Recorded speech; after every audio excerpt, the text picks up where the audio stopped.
ओम शांति। चलिए आज हम जानेंगे कि फ्रूट्स आपको कब, कैसे और क्यों खाने चाहिए। अब फ्रूट्स का नियम ये है कि कोई भी चीज़ है उसका बेस्ट टाइम है खाने का। फ्रूट्स हमें क्या करते हैं, दो तरह के फ्रूट्स हैं, एक सिट्रिक फ्रूट है, एक है स्वीट फ्रूट। सिट्रिक फ्रूट क्या करते हैं, हमारे शरीर की सफाई का काम करते हैं। दूसरा सिट्रिक फ्रूट क्या करेगा, इम्यूनिटी को इन्हेंस करेगा, इम्यूनिटी को बढ़ाएगा। तीसरा स्किन को अच्छा हेल्दी रखेगा। मीठे फ्रूट्स में क्या होता है, हाई कैलोरी होती है, जैसे केला है, चीकू है, आम है, इनमें हाई कैलोरी होती है जो आपको एनर्जी देते हैं, ऊर्जा देते हैं खाते ही तुरंत। फ्रूट्स के डाइजेशन का टाइम कितना है, 45 मिनट। कितना टाइम है, 45 मिनट। जो भी आप दलिया खिचड़ी खाते हैं उसका टाइम है आपका 3 से 6 घंटे। और जो भी आप रोटी खाते हो, पकी हुई चीजें खाते हो, उसका टाइम है 16 से 20 घंटे। आपने सुबह कुक फूड खा लिया, वो देखो 20 घंटे बाद पचेगा। दोपहर को फिर खा लिया, वो पचा नहीं है, फिर दूसरा खा लिया तो फिर 20 घंटा। फिर शाम को अगर कुक फूड खा लिया तो फिर 20 घंटा। यानी ओवरलोड की वजह से, थकान की वजह से आपका लीवर क्या हो जाता है, थक जाता है, जिसकी वजह से ही मोटापा भी होता है, बीपी भी बढ़ता है, आपका डायबिटीज भी बढ़ता है। यानी थकान is the main cause of disease. थकान चाहे लीवर की थकान है, चाहे दिमाग पे थकान है, तीसरा यहाँ आपके घुटनों पे ओवरवेट की थकान है। ये ओम शांति। एक बार फिर से आत्मिक स्वरूप में टिक करके, स्वयं को आत्मा अनुभव करके फिर से इस मंत्र का उच्चारण करेंगे, ओम शांति। कल हमने कितनी अच्छी अच्छी बातें सुनी थी कि स्वयं की शक्ति से तनाव मुक्त जीवन हम कैसे बना सकते हैं। कुछ कुछ प्रिंसिपल्स दीदी ने हम सब के सामने रखे, जैसे एक मैं बताता हूं, बाकी फिर आप बताना। दीदी ने कल कहा कि अगर जीवन को तनाव मुक्त बनाना है तो एक शब्द याद रखो, और वो शब्द है जागृति। और जीवन को तनाव मुक्त बनाने के लिए कौन कौन से प्रिंसिपल्स हमने कल सुने थे। एक तो हो गया जागृति, दूसरा एक संकल्प करना है, और उस पर कितनी अच्छी कहानी के माध्यम से दीदी ने सुनाया था कि एक व्यक्ति ने जब ऐसा ही कुछ संकल्प किया तो उसको कितना खजाना मिल गया। तो कहा जब ऐसे ही सिंपल से संकल्प करने से आपको इतनी प्राप्ति हो सकती है, अगर आप श्रेष्ठ संकल्प करें तो कितने ना धनवान और मालामाल बन जाएंगे। तो दूसरा, जीवन को तनाव मुक्त करने के लिए प्रिंसिपल जो कल हमने सुना वो है श्रेष्ठ संकल्प करना। और क्या सुना?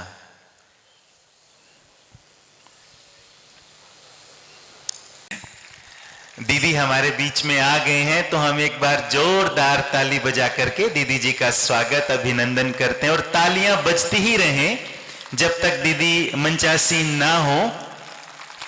अभी अभी हमने जो शरीर को ठीक रखने के लिए योगाभ्यास किया, उसमें एक योगाभ्यास है ताली बजाना। सभी अपने स्थान पर खड़े होकर के, और जब तक ताली बजाएं जब तक दीदी अपने आसन पर विराजमान ना हो।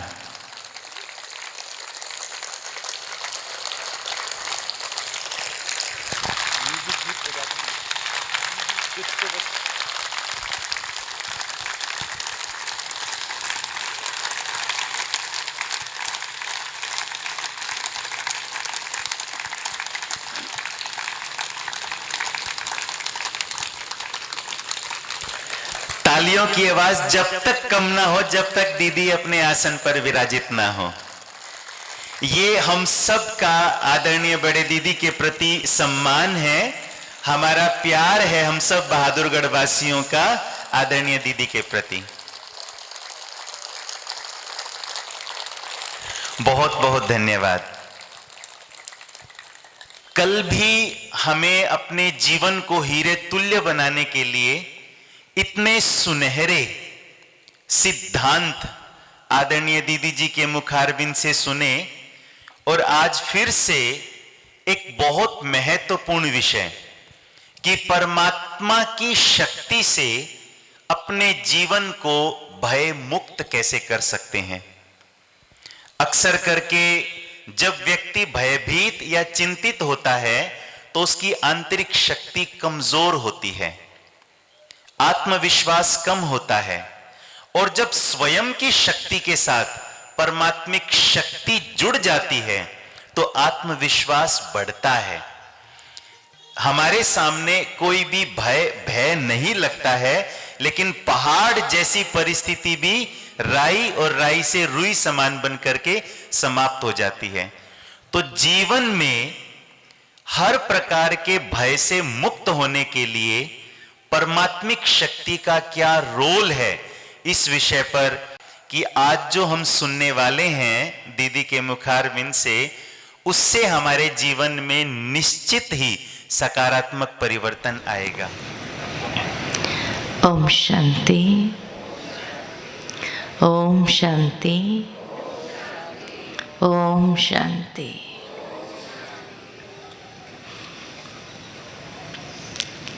बहुत सुंदर भाई सुना रहे थे कि जीवन के अंदर भय मुक्त होना है। आज हर इंसान को किसी न किसी बात का भय जरूर है। किसी को यही भय रहता है कि कोई मेरी निंदा न करे, कोई प्रकार की हानि न हो, उसका भय होता है। कहीं जीवन में कोई भी प्रकार की ऐसी परिस्थिति न आ जाए, उसका भय होता है। कोई क्या कहेगा, उसका भय होता है। अगर मैंने ऐसा किया तो लोग क्या कहेंगे। हर इंसान को आज भय जरूर है जीवन के अंदर, और ये भय एक संदेश है जिसको सुनना आवश्यक है कि क्यों ये भय जीवन में आता है। तो एक चीज जो हम हमेशा करते आए हैं वो है सोचने की प्रक्रिया।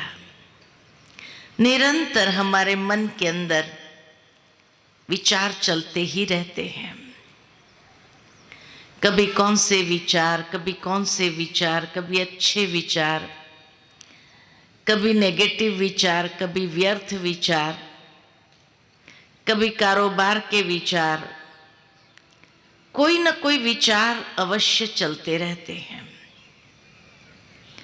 और कहा जाता है कि जैसे क्वालिटी के विचार होते हैं वैसी ही क्वालिटी की भावनाएं उत्पन्न होने लगती है। अगर विचार पॉजिटिव है तो भावनाएं भी अच्छी होगी। विचार अगर नेगेटिव है तो भावनाएं भी वैसी होती हैं। तो जैसी क्वालिटी के विचार है वैसी भावनाएं हैं, और जैसी हमारी भावनाएं हैं वैसा ही हमारी क्या कहेंगे वृत्ति होगी। इसीलिए किसी ने बहुत सुंदर अंग्रेजी में कहा है, watch out for your thoughts as they become your feelings and watch out for the feelings because that becomes your attitude. वैसी वृत्ति हमारी बनने लगती है। और उस वृत्ति के प्रति भी सावधान रहिए, क्योंकि अगर वृत्ति के प्रति सावधान नहीं रहा इंसान तो वैसा ही उसका व्यवहार होने लगता है। जैसी वृत्ति वैसा व्यवहार। व्यवहार कहो, कर्म कहो, वैसे ही बनने लगते हैं। और जैसा व्यक्ति का व्यवहार होता है वैसा व्यक्ति का चरित्र होता है, कैरेक्टर बनने लगता है या पर्सनालिटी बनने लगती है। और जैसा व्यक्ति का कैरेक्टर होता है, चरित्र होता है, वैसे ही उसकी भावी बनती है। इसलिए कहा जाता है watch out for your thoughts they become your feelings, watch out for the feelings because that becomes your attitude, watch out for the attitude because that becomes your actions, and watch out for the actions because that becomes your personality, and watch out for that personality because that becomes your destiny. आपकी भावी वैसी ही बनने लगती है। तभी तो कहा जाता है कि व्यक्ति के भावी जो है, भविष्य जो है, उसकी मुट्ठी में है। वो जैसा अपना भविष्य बनाना चाहे वैसा ही बनने लगता है। क्यों? क्योंकि जिन हाथों से जैसा कर्म किया वैसी तो भावी बनने लगती है। इसलिए आज तक धर्म हमें ये सिखाता रहा कि जैसा कर्म करेगा वैसा भाग्य मिलेगा। ये धर्म ने सिखाया। साइकोलॉजी हमें सिखाता है जैसा सोचोगे वैसा करोगे और वैसा भाग्य होगा। लेकिन आध्यात्मिक विज्ञान हमें क्या कहता है कि सोच भी हमारी कहां से उत्पन्न होती है, या उस सोच को भी ट्रिगर करने वाली कौन सी चीज होती है। कभी पॉजिटिव सोच चलते हैं, कभी नेगेटिव सोच चलते हैं। ये सोच हमारी किस आधार पर बनती है? आज मान लो किसी व्यक्ति के विषय में एक व्यक्ति कहेगा ये बहुत अच्छा इंसान है, वहीं दूसरा आकर कहेगा अरे आप जानते ही नहीं हो इसको। आपने खाली ऊपर ऊपर से देखा है इस व्यक्ति को, अंदर ये क्या है इसको समझेंगे तो आपको पता चलेगा उसकी वास्तविकता क्या है। व्यक्ति एक ही है, दो ओपिनियन है, एक का पॉजिटिव है एक का नेगेटिव है। तो ये पॉजिटिव और नेगेटिव जो विचार चलते हैं उसका आधार क्या है? उसका आधार है दृष्टिकोण, नजरिया। जिस नजरिए से हमने देखा, एक व्यक्ति ने उसके सद्गुणों को देखा तो उसके मन में वो विचार आता है ये व्यक्ति बहुत अच्छा है। दूसरे का नजरिया था, उसके अवगुणों को देखा तो अवगुणों को देखने से उनको वो दिखाई दिया ये व्यक्ति बहुत बुरा है। तो जो नजरिया, जो चश्मा हम पहनते हैं, कहते हैं ना पीला पहनेंगे सब पीला ही पीला नजर आएंगे, हरा पहनेंगे हरा ही हरा नजर आएंगे। तो हमने अपने जीवन के अंदर कौन से नजरिए को अपनाया हुआ है, क्योंकि हमारी विचारधारा उसी अनुसार चलनी है, वैसी क्वालिटी के विचार उत्पन्न होंगे। तो नजरिया कौन सा है? अपने आप को देखना है, मैंने अपने मन को या बुद्धि को या आंतरिक दृष्टि को किस दिशा में खड़ा किया है, पॉजिटिव या नेगेटिव, जो मुझे वैसा दिखाई देता है। एक है कोई उसके बारे में कहेंगे उसको हर कोई अच्छा ही नजर आता है, क्योंकि अपने नजरिया उसने वैसा रखा है। दूसरे के लिए उसको हर एक बुरा ही नजर आएगा, उसको कोई अच्छा इंसान दिखेगा ही नहीं, क्योंकि उसने नजरिया ही वो अपनाया है। तो जैसा नजरिया होता है वैसे क्वालिटी के विचार हमारे मन में उत्पन्न होते हैं, वैसी भावनाएं क्रिएट होती है, वैसी हमारी मनोवृत्ति बनने लगती है, वैसा व्यवहार, वैसा चरित्र और वैसा भाग्य हम अपने लिए बनाते हैं। ये सारी प्रक्रिया मेरे अंदर की है, बाहर की नहीं है। ये मेरी इनर मैकेनिज्म है, उसमें बाहर का कोई रोल नहीं है। नजरिया मैंने अपनाया है। ये नहीं कह सकते ये व्यक्ति है ही ऐसा, अरे वो किसी ने कहा, सही कहा, बुरा देखन मैं चला, क्या नजर आया, मेरे से बुरा कोई नहीं है। तो इसीलिए हमने अपने जीवन के अंदर कौन सा नजरिया अपनाया है, वैसी क्वालिटी के विचार हमारे मन में चलेंगे। अच्छा, ये नजरिया भी ऐसा क्यों अपनाया? जरूर उसके पीछे भी कोई तो वजह होगी कि एक व्यक्ति मुझे अच्छा नजर आता है, दूसरा व्यक्ति मुझे बुरा नजर आता है।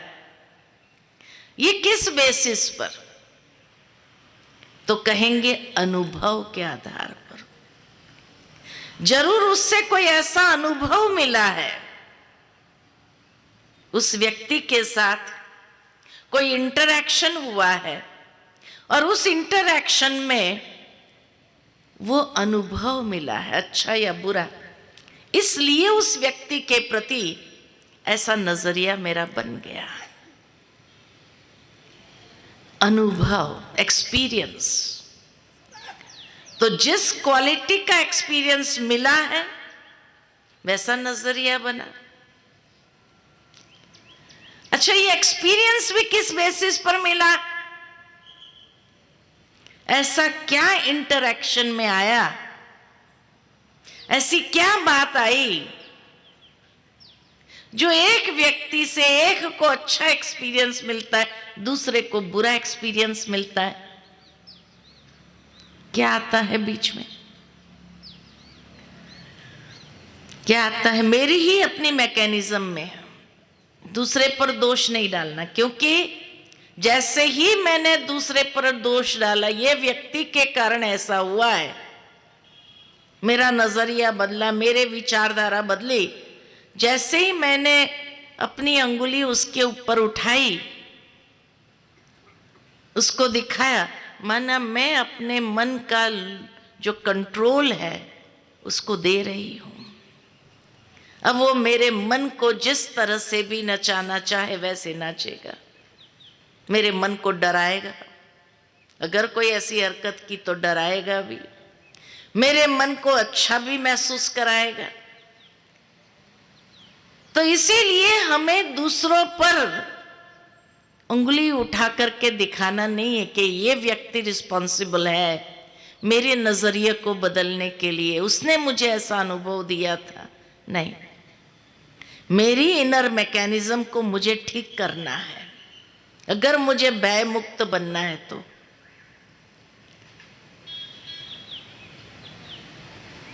तो अनुभव किस बेसिस पर प्राप्त होता है?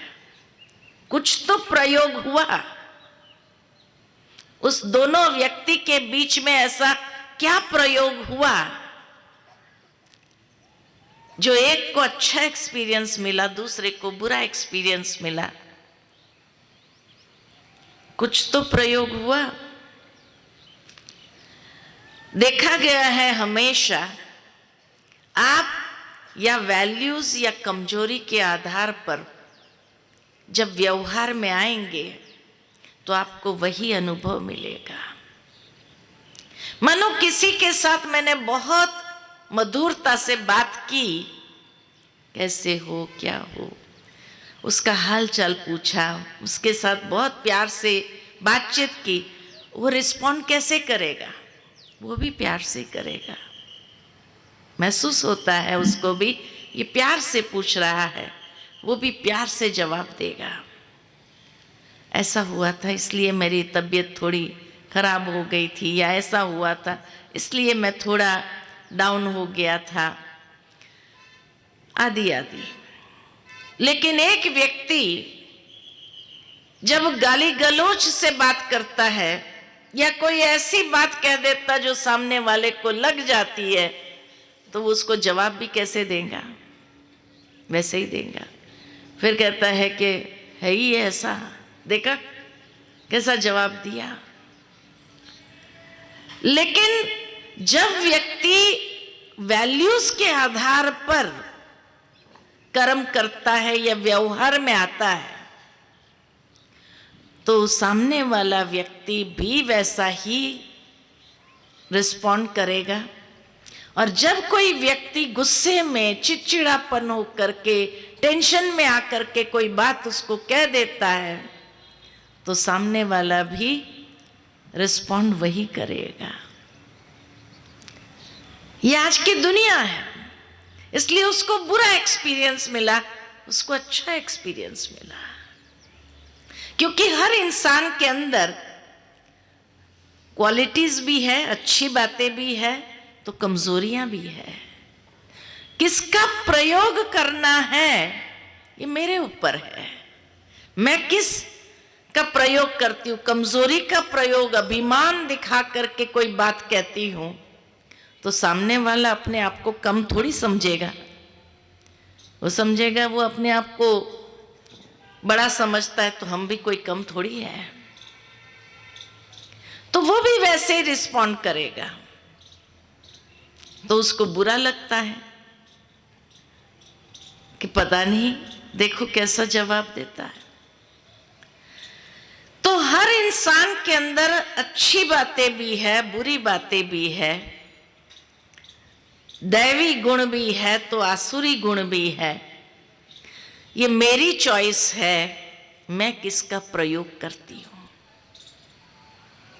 और जो प्रयोग किया वही अनुभव मेरे पास आना है, अच्छा या बुरा। तो वैल्यूज या वीकनेस किसका प्रयोग हो रहा है हर समय, हर इंसान के साथ। अच्छा, ये वैल्यूज भी या कमजोरी भी किस आधार पर बाहर निकलती है। मान लो कि आपके ऑफिस में या आपके घर में बड़े बुजुर्ग है, आप उसको बड़े रिस्पेक्ट के साथ बात करेंगे, बड़े रिस्पेक्ट के साथ आप उसके साथ व्यवहार में आएंगे। और वहीं अगर आपके नौकरानी है, उसने अगर कोई गलती कर दी, किसी व्यक्ति ने कोई गलती कर दी, घर में कोई बुजुर्ग से कोई गलती हो, आप कहेंगे कोई बात नहीं, कोई बात नहीं, चलेगा, होता है ऐसा। लेकिन वही अगर नौकरानी या काम वाली से कोई ऐसी गलती हो गई, कुछ टूट गया, फूट गया, तो क्या करेंगे आप? जोर से बोलेंगे। ये तरीका होता है। तो उसके ऊपर गुस्सा निकला, उसके साथ रिस्पेक्ट से बात की। ये कौन डिसाइड करता है कि रिस्पेक्ट से बात करना है या गुस्सा करके बात करना है? कौन डिसाइड करता है? किसकी चॉइस है? मेरी चॉइस है। लेकिन किस बेसिस पर ये गुस्सा अपने आप निकलता है? वो कोई मेहमान आया, उसके हाथ से वो चीज फिसल गई, टूट गई, कांच की चीज, उसको आप कहेंगे कोई बात नहीं, होता है ना? उसके ऊपर तो गुस्सा नहीं किया। और वहीं अगर काम वाली से अगर फिसल गई वो चीज और टूट गई, एकदम से जोर से गुस्सा आ जाता है, आप ध्यान नहीं रखते हो, ऐसे कैसे टूट फूट हो जाती है। वो मेहमान के ऊपर गुस्सा नहीं आया, काम वाली के ऊपर गुस्सा आ गया। और इतना स्पॉन्टेनियस होता है, आप सोचते भी नहीं हो कि मुझे गुस्सा करना चाहिए या नहीं करना चाहिए, सोचते भी नहीं हो। तो कौन सी मैकेनिज्म है जो रिस्पेक्ट या गुस्सा अपने आप निकालती है?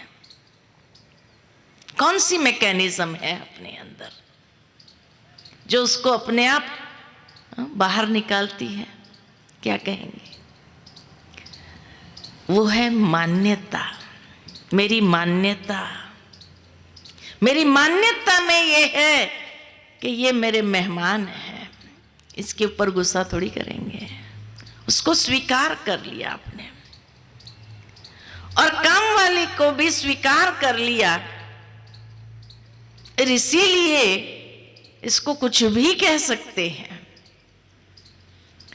उसकी कोई भी हरकत को हम रिस्पेक्टफुली ये नहीं कहेंगे कोई बात नहीं, नहीं। तो मान्यता में, बिलीफ सिस्टम में वो बात चली गई, इसलिए आपने मान लिया इसके ऊपर गुस्सा कर सकते हैं, अधिकार है मेरा, उसको कह सकते हैं, और इसको नहीं कह सकते हैं क्योंकि ये मेहमान है। जैसी बिलीफ सिस्टम आपकी बनती है वैसा आपका रिस्पॉन्स निकलता है, उस चॉइस के आधार पर आपका रिस्पॉन्स निकलता है। और कभी कभी हमारी मान्यताओं के साथ हमारा बहुत गहरा अटैचमेंट हो जाता है। कई लोगों का, मैं जो मानती हूं ना सही ही है, माना मैं 100% राइट ही हूं, तो ये हुआ अपनी ही मान्यता के साथ मेरी अटैचमेंट। और जहां ये अपनी मान्यता के साथ लगाव हो जाता है, वहां भय लगता है। भय क्यों लगता है? कहीं मेरी मान्यता को कोई चैलेंज न कर दे, कोई चुनौती न दे दे, ये गलत है, वहां भय लगता है। नहीं तो भय लगने की बात ही नहीं।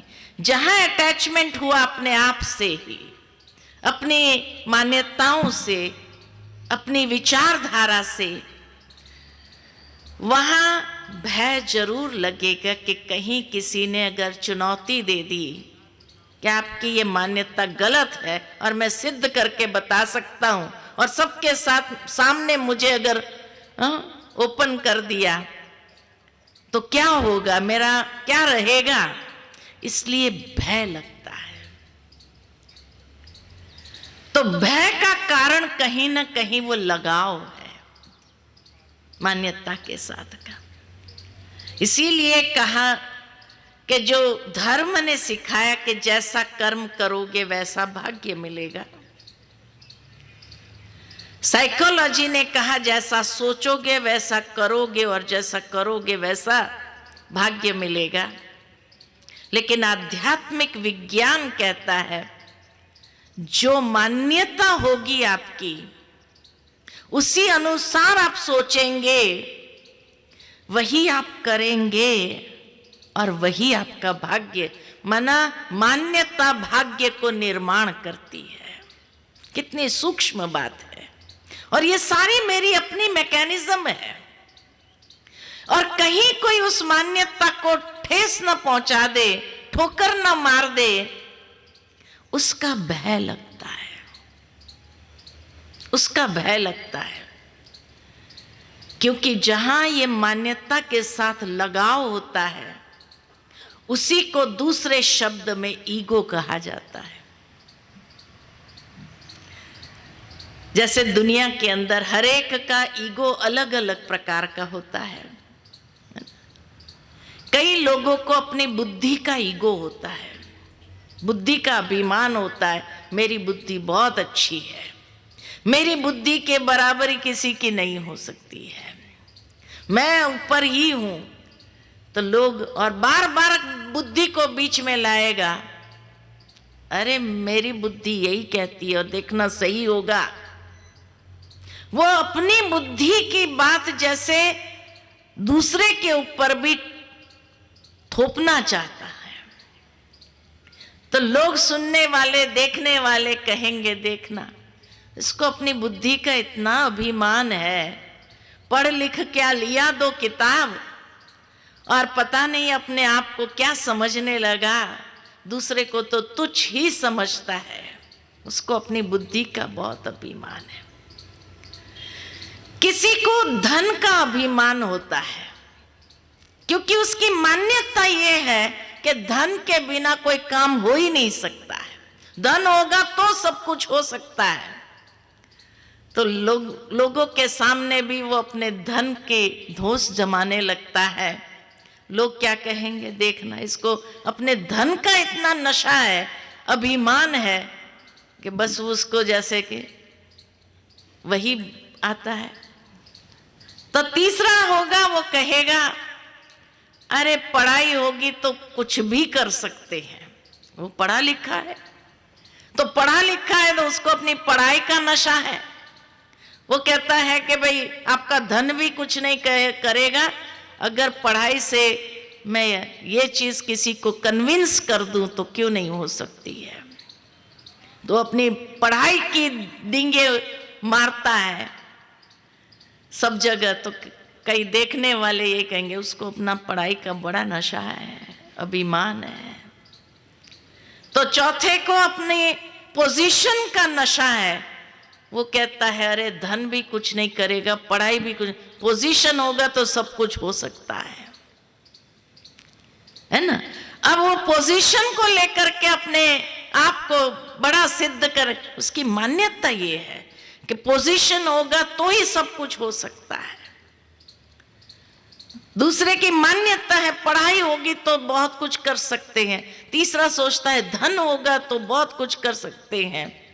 उसको अपने धन का नशा है, उसको अपनी पढ़ाई का नशा है, उसके अपनी पावर का नशा है, पोजीशन का नशा है।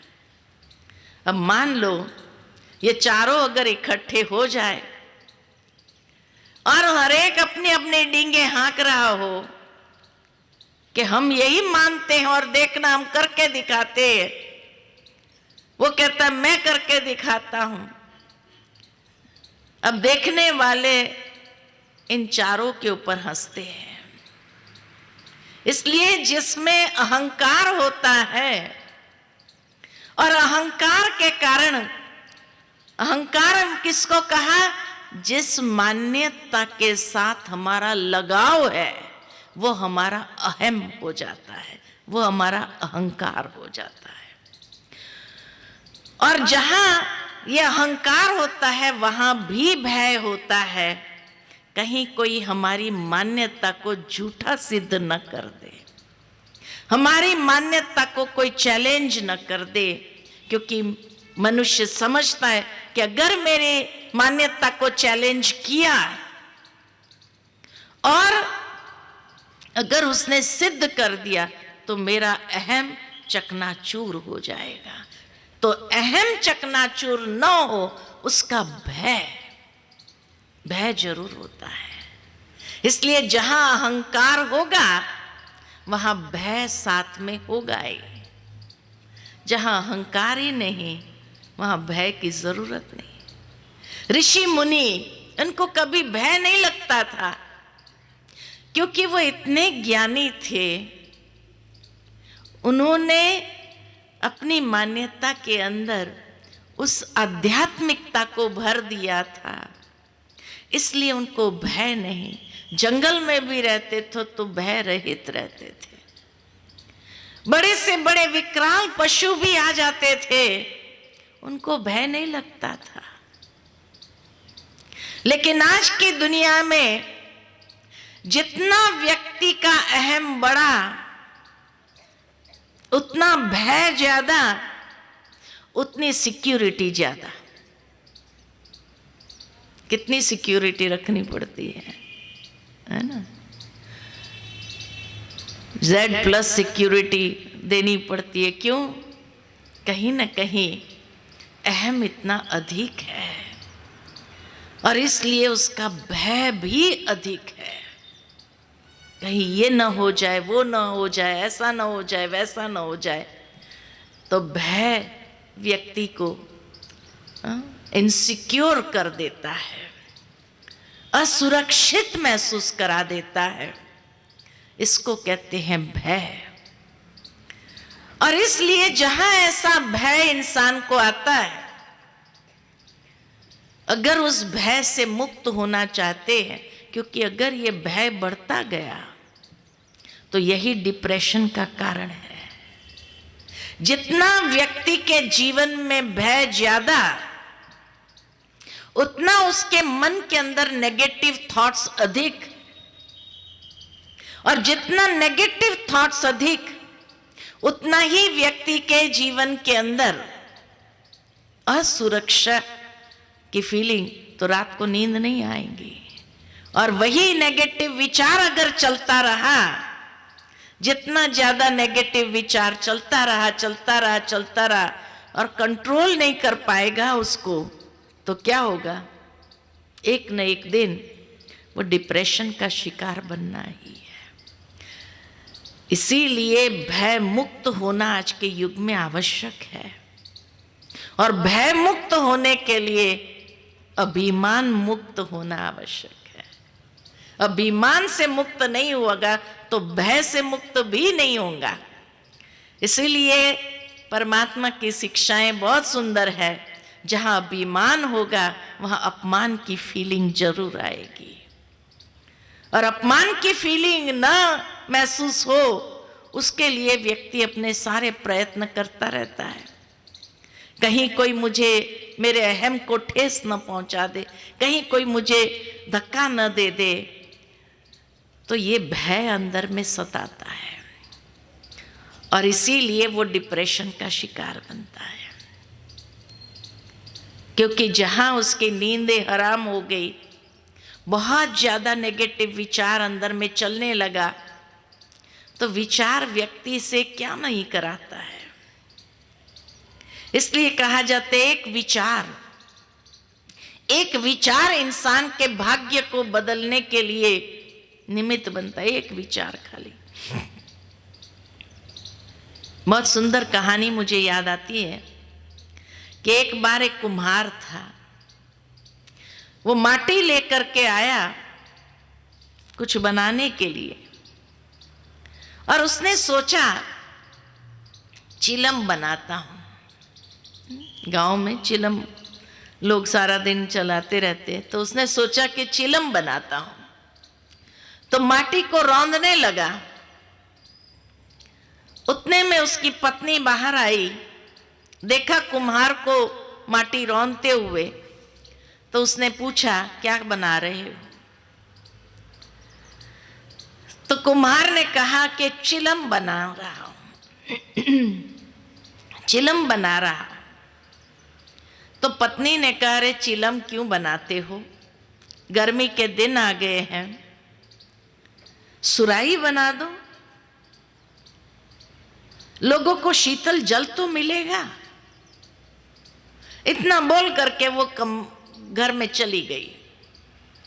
कुम्हार सोचने लगा कि बात तो ये ठीक कर रही है, गर्मी के दिन आ गए हैं, लोगों को शीतल जल जरूरी है, चलो सुराही बना देता। तो वो सुराही बनाने के विचार से फिर माटी रौंदने लगा। इतने में माटी से आवाज आई, अरे कुम्हार क्या बना रहे हो? तो कुम्हार ने कहा कि सुराही बना रहा हूं। तो माटी से आवाज आई, तू तो चिलम बना रहा था। तो कुम्हार कहता है, सोचा तो था चिलम बनाओ, लेकिन अब विचार बदल गया। तो माटी कहती है, तेरा तो विचार बदल गया, मेरी तो किस्मत ही बदल गई।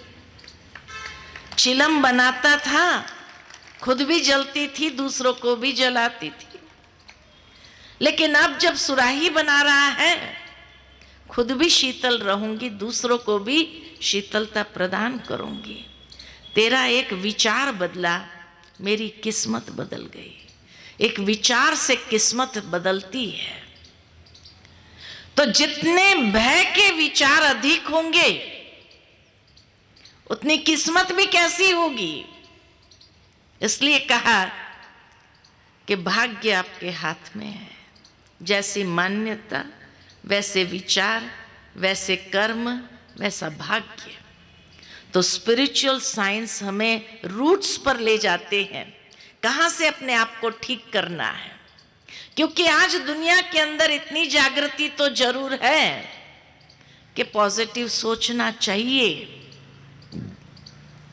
और पॉजिटिव सोचना चाहिए ये सोच करके ही लोग एक दूसरे को व्हाट्सएप पर गुड मॉर्निंग मैसेजेस भेजते हैं, अच्छे अच्छे विचार भेजते हैं। लेकिन वो विचार पढ़ने के बाद मनुष्य क्या सोचता है, ये विचार है ना फलाने को बहुत जरूरी है, उसको भेज दो। मुझे जरूरी है ये नहीं, उसको जरूरी है, उसको भेजो। ये विचार उसको भेजो, ये विचार उसको भेजो, ये विचार उसको भेजो, उसको जरूरी है। माना मुझे अपनी लाइफ में अच्छे विचारों की आवश्यकता नहीं है ना, दूसरों को जरूरत है। जागृति जरूर आई है, लेकिन दूसरों के लिए हमें अच्छे विचारों की आवश्यकता है, क्योंकि उन विचारों को अप्लाई करने से हमारा जीवन परिवर्तन होगा, हमारे जीवन की श्रेष्ठ दिशा होगी। ये व्यक्ति कोई समझता ही नहीं है, और इसलिए जहां ये समझ ही नहीं है, वहां पर जीवन के अंदर जो सकारात्मक परिवर्तन को अपनाना है, वो सकारात्मक परिवर्तन अपना नहीं पाते। और फिर हर एक जीवन में क्या चाहता है, हर एक यही चाहता है मेरे जीवन में सुख शांति हो। सुख शांति चाहते हैं ना, सुख शांति हो, लेकिन सुख शांति कैसे होगी?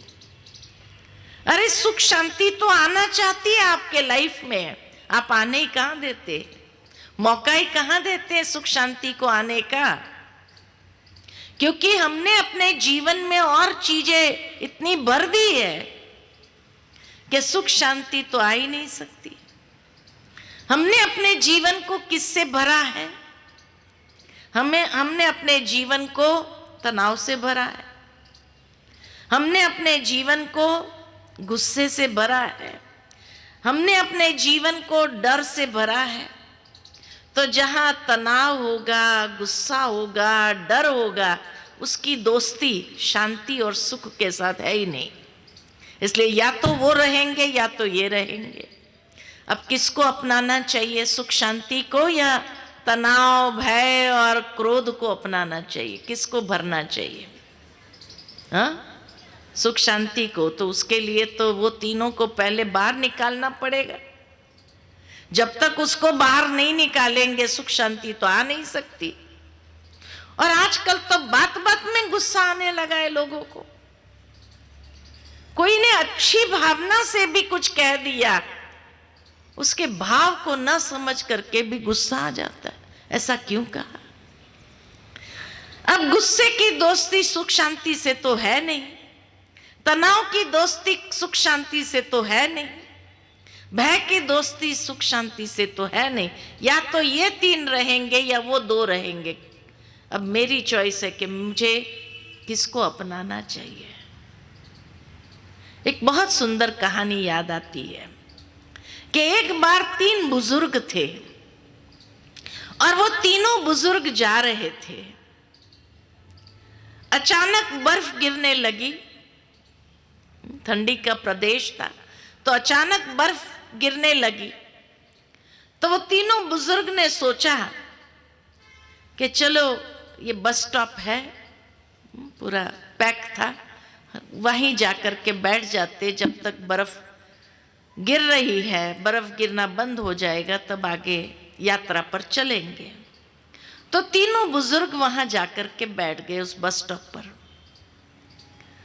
अब बर्फ गिर रही थी तो उस बस स्टॉप के सामने एक बंगला था। तो उस बंगले की जो मालकिन थी उसने सोचा चलो शाम हो गई है और बर्फ भी गिरने लगी है तो खिड़की दरवाजे बंद कर देती हूँ, पर्दे बंद कर देती हूँ। तो वो अपने खिड़की दरवाजे और पर्दे बंद कर रही थी कि उसकी नज़र सामने बस स्टॉप पर पड़ी। ये तीनों बुजुर्गों को देखा, सोचा अभी बर्फ गिर रही है, पता नहीं ये बर्फ कब रुकेगी, ये तो ठंडी में ठिठुर जाएंगे। तो उसने आकर अपने परिवार वालों को सुनाया कि सामने बस स्टॉप पर 3 बुजुर्ग बैठे हैं और बर्फ गिरने लगी है, पता नहीं अभी कब तक ये बैठे रहेंगे। तो उसके पति ने कहा ऐसा कर रहा हूँ, तीनों को बुला लो, हमारे जो गराज है उस गराज के अंदर हीटिंग सिस्टम, हीटर लगा देंगे उनके लिए और उनको कहेंगे वहाँ आराम करो। अगर उनको कुछ खाने का चाहिए तो वो भी दे देंगे, सुबह उनको जहाँ जाना है चले जाए। तीनों को बुला लो, बुजुर्ग है। वो महिला बाहर निकलती है और उन तीनों को इशारा करके बुलाती कि आप इधर आ जाओ। जब ये तीनों आए तो कहा हमारा जो गराज है वहाँ हम हीटर लगा देते हैं, आपको सोने की व्यवस्था कर देते हैं, आप आराम से सो जाइए और अगर भूख लगी हो कुछ खाना चाहिए तो वो भी हम दे देंगे और कल सुबह निकल जाना। आप वहाँ ठंडी में कैसे बैठे रहेंगे आप? तो वो तीनों बुजुर्ग ने कहा कि हमारे में से कोई भी एक आ सकता है, तीनों नहीं आ सकते हैं। आप अपने परिवार वालों से पूछ लो वो किसको चाहते हैं, क्योंकि हम जहां जाएंगे हम उस चीज का वरदान उनको दे देंगे, आशीर्वाद दे देंगे। तो महिला ने पूछा अच्छा आपका परिचय बताओ। तो एक ने कहा कि मैं स्वास्थ्य हूं, हेल्थ हूं, जहां जाता हूं वहां हेल्थ का वरदान दे देता हूं, सब ठीक रहे। दूसरे ने कहा मैं संपत्ति हूं, वेल्थ हूं, जहां जाता हूं उसका वरदान दे देता हूं तो संपत्ति से भरपूर हो जाए। और तीसरे ने कहा मैं प्रेम हूं, जहां जाता हूं वहां प्रेम का वरदान दे देता हूं।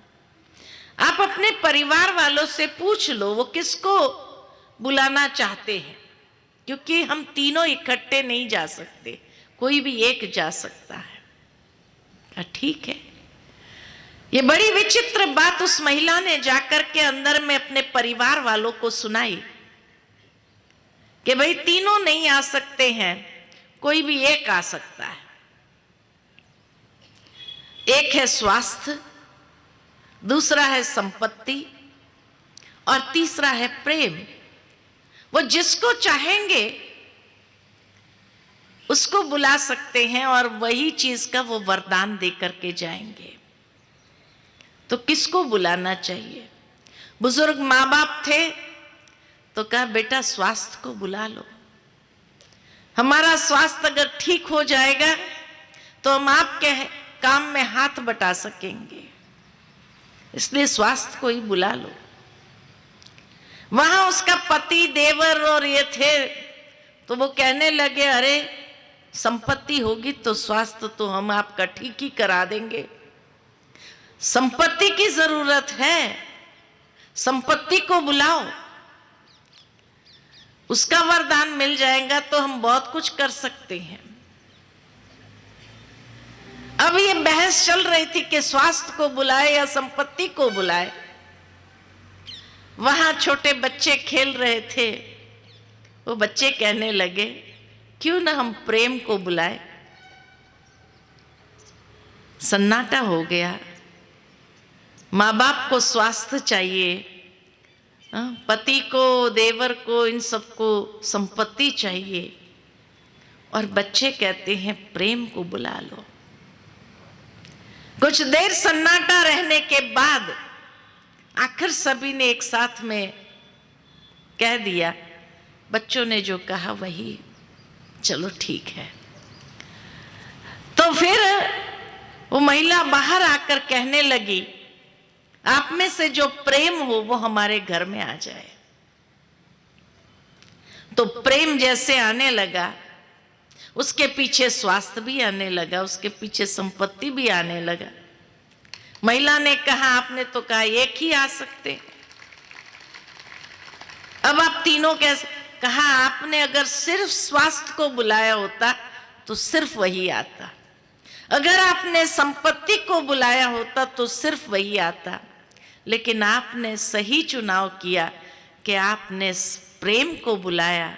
जहाँ प्रेम होगा वहाँ स्वास्थ्य भी ठीक हो जाएगा, वहाँ संपत्ति भी, लक्ष्मी भी सहजता से आ जाती है। तो आपने सही चुनाव किया। तो हम अपने जीवन में देखें हम किसका चुनाव कर रहे हैं? सही चुनाव कर रहे हैं, गलत चुनाव कर रहे हैं? हमने अपने जीवन में किसका चुनाव किया है? तनाव का, भय का और क्रोध का। तो वहां सुख, शांति, संपत्ति, स्वास्थ्य होगा? हो ही नहीं सकता है। उसके लिए हमें चुनाव सही करना पड़ेगा कि हम अपने परिवार में, हम अपने जीवन में किसको आने दे, किसको आने दे। आज चारों ओर देखो दुनिया के अंदर भी नफरत का वातावरण, स्वार्थ की दुनिया हो गई है, जहां चुनाव ही गलत है हमारा। और फिर हम अपेक्षा रखते कि हमारा जीवन बहुत सुंदर हो, सुख शांति, स्वास्थ्य संपन्न हो, संपत्ति से भरपूर हो। वो चाहते हैं, कैसे आएगा? दोनों का आपस में मेल ही नहीं है। इसलिए कहा सबसे पहली बात हमें सही चुनाव करना होगा। लेकिन आज लोगों की मान्यता ये हो गई है तनाव के बिना जीवन ही कहां होता है। टेंशन तो रहेगा ही रहेगा। अब सोचने की बात है, कौन व्यक्ति बीमारी से सारा जीवन जीना चाहते हैं? कोई चाहता है बीमारी के साथ जीना? कोई नहीं चाहता है, कोई नहीं चाहता है। आज बीमारी को लेकर, आज सर्दी जुकाम भी हो जाता है तो भी हम तुरंत उसको ठीक करवाना चाहते हैं। सर्दी जुकाम के साथ भी हफ्ता भी अगर हो गया तो कहेंगे भाई सर्दी जुकाम को पहले ठीक करो। ये क्यों नहीं ठीक हो रही है? अगर ये डॉक्टर की दवाई ठीक नहीं तो दूसरा डॉक्टर करो, ये करो वो करो, ये उपाय करो, घरेलू उपाय करो तो ठीक हो जाए। कितना कुछ करना शुरू कर देते हैं। सर्दी जुकाम के साथ भी हम जिंदगी भर जीना नहीं चाहते हैं। तो तनाव भी एक बीमारी है। इस बीमारी के साथ हम जीवन भर क्यों जीना चाहते हैं? क्यों ये मान्यता बना ली कि टेंशन तो रहेगा ही, जिंदगी भर रहेगा। आज एक टेंशन है, कल दूसरा टेंशन है। तो ये मान्यता ही गलत है। टेंशन के साथ जीना ये जीवन नहीं है। इसलिए कहा जीवन में सुख शांति तो आना चाहती है, आप आने ही कहाँ देते हो उसको? क्योंकि एक ऐसी मान्यता को पाल लिया कि गुस्से के बिना तो काम होगा ही नहीं। काम कराना है तो गुस्सा तो दिखाना पड़ेगा। आज बच्चे भी कहना नहीं मानते, गुस्सा करो तो कहना मानेंगे। मान लिया ना, ये मान्यता अपना लिया ना। तो चुनाव किसका कर लिया हमने कि गुस्से के बिना कोई काम होता ही नहीं है, बच्चे सुनते ही नहीं है। जब गुस्से को ही हमने अपने जीवन में स्थान दे दिया तो वहां प्रेम कैसे रह सकता है? बताओ, वहां सुख शांति कैसे आ सकती? आ ही नहीं सकती। तो इस मान्यता को हमें तोड़ना होगा कि गुस्से के बिना काम नहीं होता है, गुस्से के बिना कोई सुनते नहीं है, अपना रोब दिखाना पड़ता है तभी होता है। ये मान्यता को तोड़ना होगा। अरे शांति से, प्रेम से जितना अच्छे से काम होता है उतना गुस्से से नहीं होता है। जब आप गुस्सा करते हैं, सामने वाले के सेल्फ रिस्पेक्ट को चोट पहुंचती है, उसके बाद वो अच्छा काम करके देगा? नहीं दे सकता है। लेकिन अगर आपने प्रेम से उसको सम्मान देते हुए, शब्दों से सम्मान पूर्वक उससे बात करके आपने उसको कुछ बात कही कि आप ये कर सकेंगे, कहेगा जरूर करूंगा। और प्यार से जो करता है उसकी क्वालिटी में कितना अंतर होता है। एक गुस्से से किया, एक प्यार से किया, दोनों के काम की क्वालिटी में कितना अंतर होता है, बताओ। फिर व्यक्ति के जीवन में शिकायत रहती है, इसका काम ही ऐसा है ना। अरे आप स्नेह से, प्यार से, सम्मान दे करके आप उसको कुछ कहो तो क्यों नहीं करेगा? बहुत अच्छे से करेगा। ट्राई करके तो देखो, ट्राई करके देखो। जहां आप सम्मान देंगे सामने से आपको भी वही मिलेगा। एक बहुत सुंदर घटना याद आती है कि एक बार एक लड़की की शादी हुई और शादी करके जब वो गई ससुराल में, तो जब उसको पहले से ही मान्यता के अंदर ये भरा हुआ था कि सास सास ही होती है, वो कभी मां बन नहीं सकती है। अब ये उसके दिमाग में भरा हुआ था, ये मान्यता में बैठा हुआ था। तो शुरू से ही उसने ऐसा व्यवहार अपने सास के साथ करना शुरू कर दिया कि सास का मन भी बदल गया। वो भी सोचने लगी ये कैसी बहू है। दोनों के आपस में तू मैंने में होने लगी, तू मैं रोज चलती रही। अब दोनों उसके माँ अपने बेटे को, पत्नी अपने पति को शिकायत कर, पति ने कह दिया मैं दोनों में से एक की भी शिकायत सुनने वाला नहीं, तुम दोनों आपस में संभालो, मेरे पास दूसरा टेंशन बहुत है, मुझे ये टेंशन नहीं लेना है। अब दोनों क्या करें? रोज के झगड़े बढ़ते गए, बढ़ते गए, बढ़ते गए। आखिर लड़की जो थी उसने किसी को फोन किया, कोई डॉक्टर के पास, वैद्य के पास गई। उसका टेंशन देख करके वो वैद्य ने पूछा क्या बात है बेटा, तुम बड़ी परेशान लग रही हो। तो कहा मेरे जीवन में बहुत बड़ी प्रॉब्लम है। क्या प्रॉब्लम है? तो मेरी सास ही सबसे बड़ा प्रॉब्लम है।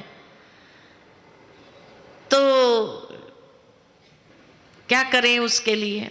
तो वो लड़की के मन में आया कि आप ऐसी कोई दवाई दे दो मुझे, मैं उसको खिला दूं और वो मर जाए स्लो पॉइजन के रूप में उस पर, ताकि मेरा नाम भी ना आए और वो खत्म हो जाए।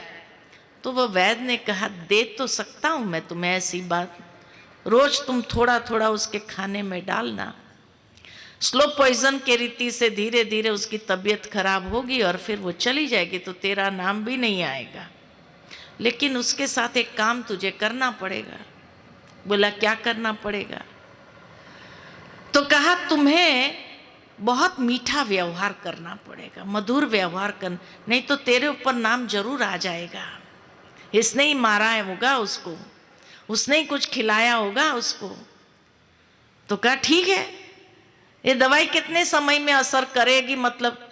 तो कहा, 15 दिन के बाद तो असर दिखना शुरू हो जाएगा, और फिर उसके साथ इतना प्यार से व्यवहार तुम जितना करती जाएगी तो लोगों को तेरे ऊपर शक नहीं आएगा।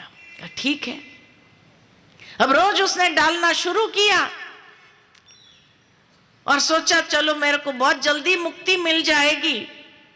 लेकिन इतना प्यार से व्यवहार करना शुरू किया, इतना मीठा बोलना शुरू किया, सांस की सेवा करना शुरू किया, पैर दबा दूं, आज आपका सर दर्द है, सर दबा दूं, बहुत प्यार से बोलना शुरू किया।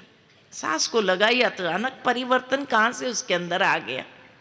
चलो, जिसने भी उसको सिखाया अच्छी बात सिखाई, अच्छी बात सिखाई करके सास भी उसके साथ बड़ी प्यार से पेश होने लगी, बेटा बेटा करने लगी, बहू भी बहुत प्यार से। अब दोनों में इतना प्यार बढ़ने लगा कि 1 महीने के बाद वो गई वैद्य के पास, मेरी सास बहुत अच्छी, मरनी नहीं चाहिए, अब ऐसी कोई दवाई दो कि मरनी नहीं चाहिए, मेरी सास बहुत अच्छी है, मेरी माँ से भी अच्छी है, इतना मेरा ख्याल रखती है।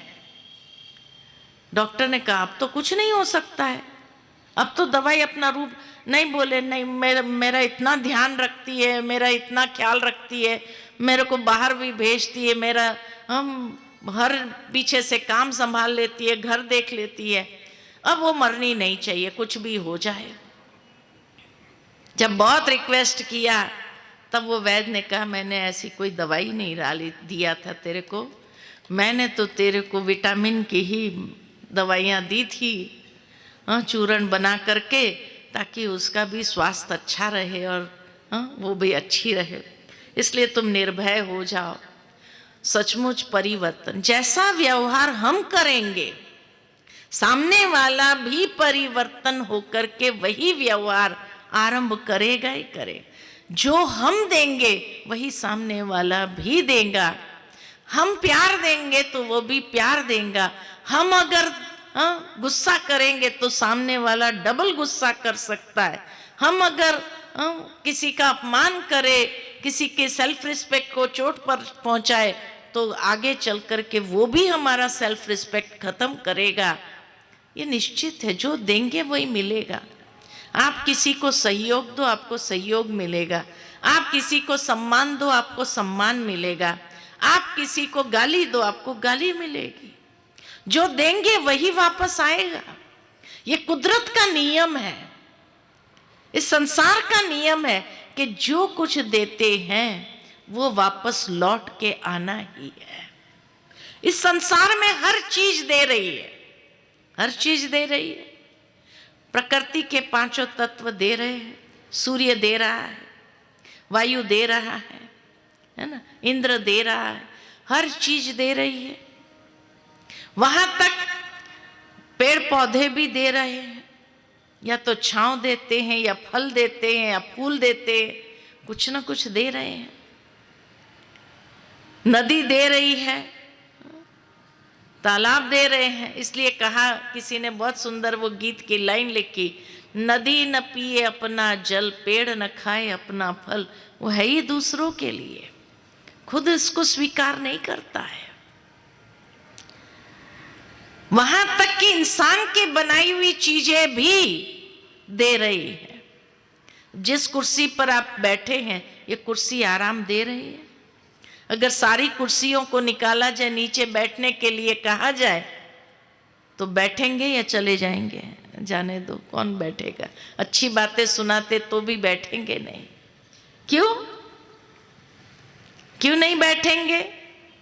आराम नहीं है। आजकल हर एक को घुटनों की प्रॉब्लम है, और इसलिए अगर नीचे बैठने के लिए कहा जाए तो कहेंगे माफ करना, नीचे नहीं बैठा जाता है आजकल। तो कुर्सी आराम दे रही है, ये माइक दे रहा है, आवाज आपको ठीक से सुनने में आ रहा है ना? ये छत आपको दे रही है, ये लाइट आपको दे रही है। कौन सी चीज है जो नहीं दे रही है? मनुष्य की बनाई हुई हर चीज भी दे रही है, आपको सुख दे रही है, किसी न किसी प्रकार का सुख दे रही है। एक इंसान है जो ले रहा है, ले रहा है, ले रहा है, और इसलिए देना भूल गया। वो सोचता मेरा अधिकार तो लेने का ही है, मैं दूं क्यों? और उससे लेने में क्या बन गया है? देने वाले को कहते देवता, लेने वाले को कहेंगे लेवता। तो आज इंसान क्या बन गया? लेवता बन गया है, और बाकी सब देवता बन गए और हम लेवता हो गए। अब एक दिन के लिए, आज सारा दिन सुबह से लेकर शाम तक, आज के दिन देवता बन सकते हैं। एक दिन हम भी देख करके देखें कैसा लगता है, कैसी फीलिंग आती है। भय से मुक्त होना है तो देवता बनो, देना चालू करो। जितना देवता बनेंगे आप, सब आपको सम्मान देंगे, प्यार देंगे, इज्जत करेंगे, सब आपको भी देना चालू करेंगे। वहां भय की गुंजाइश ही नहीं फिर।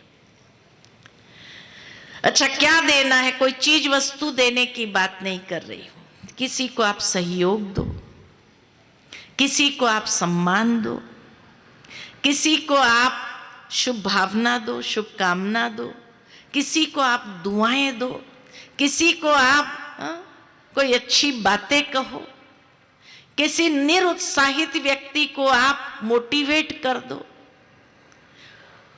किसी की चिंता को आप दूर करने के लिए उसको कोई अच्छी बात आज आपने जो सुनी, जो अच्छी लगी, आप वही सुना दो कि आज हमने ये सुना। देना चालू करो। आज सारा दिन कुछ न कुछ देना है। दे सकेंगे? जो कहते हैं आज सारा दिन मैं देवता बनूंगा, आज का दिन, आज का दिन, अरे वाह, इतने देवता अगर बहादुरगढ़ में प्रकट हो गए तो कहना ही क्या फिर तो। और देखना उसका रिजल्ट। हमने इसका प्रयोग किया। छोटे बच्चों की स्कूल में हमें बुलाया गया कि बच्चों को कुछ आप सिखाओ। अब छोटे बच्चे थे, क्या सिखाएंगे? तो हमने उसको, उन बच्चों को यही कहा कि आज आप घर जा कर के अपनी मम्मी को या पापा को उनका कोई भी काम में सहयोग देना, और जिसका मैक्सिमम होगा उसको दूसरे दिन प्राइज मिलेगा। ये बच्चों को कहा। आप देना, किसी का कोई ना कोई काम कर देना, सहयोग देना किसी भी रूप में। अब बच्चे और लिस्ट बनाना किस किस बात में सहयोग दिया है। हम आपके पेरेंट्स को भी पूछेंगे, आपके भाई बहन को भी पूछेंगे घर में कि भाई इस बच्चे ने जो लिखा है सही है। और बच्चे तो मन के सच्चे होते हैं। वो बच्चे घर जा कर के अपनी मम्मी को कहने लगे कि हम ये टेबल साफ कर दे। माँ को लगा आज क्या हो गया इसको, कर दो बोले। लड़कियां थी, मम्मी हम झाड़ू मार दे। अरे भाई, झाड़ू मारने वाली मार के गई है, लेकिन अगर ये कह रही है ठीक है मार दे फिर से, है ना। बच्चा कहने लगा मैं ये बर्तन धो दूं। माँ बाप को आश्चर्य लगने लगा, ये बच्चा आज ऐसा क्यों कर रहा है। नहीं तो आता है ऐसा अपना बस्ता फेंकता है, ऐसे जूते निकाल करके फेंकता है। आज तो सब व्यवस्थित रख दिया, बस्ता भी ठीक रख दिया, जूते भी ठीक निकाल के रख दिए, और कहता है टेबल साफ कर दूं मैं, झाड़ू मार दूं मैं, ये कर दूं। अब उसको तो ये, अब वो बता नहीं रहा है कि क्यों मैं कर रहा। क्योंकि उसको तो लिस्ट बना फिर लिखता जाता है, मैंने ये काम किया, मैंने ये काम किया, है ना। सारी लिस्ट बना करके दूसरे दिन बच्चों को हमने कहा, जब प्राइज मिला तो उस बच्चों को कहा, अच्छा 1 हफ्ता कर सकते हैं, 1 हफ्ते का देवता बन सकते हैं। अच्छा लगा? कहा बहुत अच्छा लगा। 1 हफ्ते का देवता बन सकते? कहा हाँ बनेंगे। अच्छा 1 हफ्ते तक हम देखेंगे, फिर उनको और प्राइज मिलेगा। आप मानेंगे नहीं, वो बच्चों के अंदर इतना परिवर्तन आ गया। माँ बाप आकर के पूछने लगे कि आप लोग बच्चों को क्या सिखा रहे हैं, ये बच्चों में इतना परिवर्तन कैसे आ रहा है, जो कभी ना कोई काम करने वाला आज ये इतना काम कैसे करने लगा।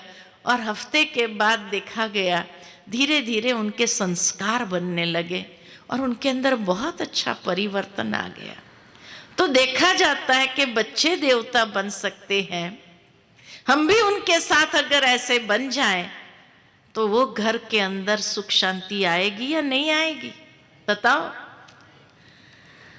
यही तो आध्यात्मिकता है। आध्यात्मिकता और क्या है? अच्छी बातें ग्रहण करना, यही आध्यात्मिकता सिखाती है। आध्यात्मिकता कभी कोई बुरी बात तो सिखा ही नहीं सकता है, अच्छी बातें ही सिखाता है।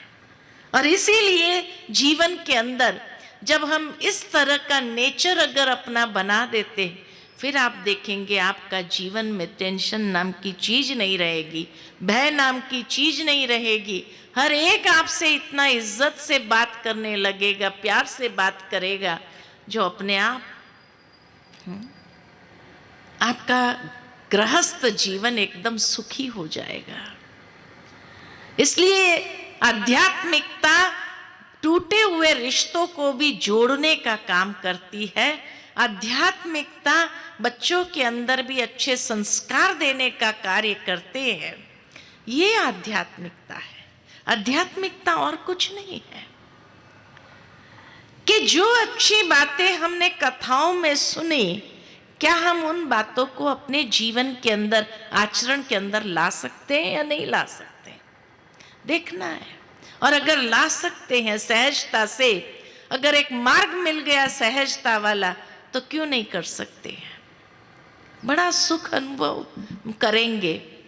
बहुत सुंदर एक और बात याद आती है कि एक बार एक राजा था, देश विदेश आता जाता रहता था। अब जहाँ जाएगा तो वहाँ से उसको बहुत अच्छे अच्छे गिफ्ट्स मिलते थे, बहुत अच्छे अच्छे उपहार मिलते थे। अब क्योंकि वो इतना आता जाता था दूसरे स्थानों पर, दूसरे देशों में, दूसरे राज्यों में, दूसरे राजाओं के पास, हर कोई उसको अमूल्य भेंट देता था। अब इतनी सारी भेंट हो गई, रखे कहाँ, महल भी छोटा पड़ गया, इतनी भेंटें हो गई। तो उसने सोचा अब ये सारी भेंटों को क्या किया जाए। तो किसी ने उसको सलाह दी, आप म्यूजियम बना दो, म्यूजियम में रख देंगे। कहा नहीं, म्यूजियम नहीं बनाना है। तो क्या करेंगे? तो राजा ने कहा ऐसा करता हूं, मैं अपनी प्रजा में बांट देता हूं। प्रजा में अगर बांट दूंगा, वो लोग कितना संभाल के रखेंगे और मुझे याद करेंगे, अपनी पीढ़ी दर पीढ़ी को सुनाएंगे, हमारा राजा ने ये गिफ्ट दिया था और उस जमाने की है ये, तो कितना संभाल के रखेंगे। सबको विचार अच्छा लगा। राजा ने ऐलान कर दिया कि भाई मेरे पास इतनी अमूल्य गिफ्ट्स है, संडे का दिन है, मैं संडे के दिन सबको ये अमूल्य गिफ्ट बांटूंगा, जिसको भी चाहिए वो लाइन लगा दे। अभी सुबह से लाइन लग गई, बहुत लंबी लाइन लग गई। राजा आकर के एक एक को वो अमूल्य उपहार देने लगे। अब जैसे ही देते गए, अब देंगे किसी को अमूल्य उपहार देंगे तो सामने वाला क्या कहेगा? क्या कहेगा? शुक्रिया, बस। क्या कहेगा? दुआएं देगा। तो कोई कहता था, ए राजन, भगवान आपको लंबी आयु दे, यही दुआएं हैं हमारी। किसी ने कहा कि हे राजन, आपका नामाचार चारों ओर हो, यही हमारी दुआएं हैं। किसी ने कहा हे राजन आप सदा स्वस्थ रहो, यही हमारी दुआएं हैं। माना हर कोई उसको दुआएं दे रहा था, हर कोई उसको वापस में वो जैसे अमूल्य भेंट देता था वो दुआएं देते थे। अब जब दुआएं मिलती है तो कितना अच्छा महसूस होता है। तो राजा के चेहरे पर जो प्रसन्नता थी, जो सुकून था उस दुआओं को प्राप्त करने का, बहुत अच्छा कि उसके चेहरे का स्वरूप ही बदल गया। अब उस लाइन में एक फकीर था। फकीर जब राजा का चेहरा और भाव को देख रहा था तो उसने सोचा ये राजा को कितनी प्रसन्नता, कितना सुकून मिल रहा है, यही चीज तो मैं अनुभव करना चाहता हूं, लेकिन कैसे करूं? तो फिर उसने सोचा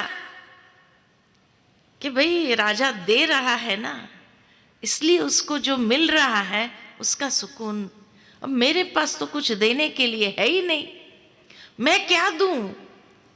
मैं इसी चीज का अनुभव करने के लिए तो फकीर बना, लेकिन अभी तक मुझे ये अनुभव नहीं हुआ। ये सोचते सोचते उसका नंबर आ गया।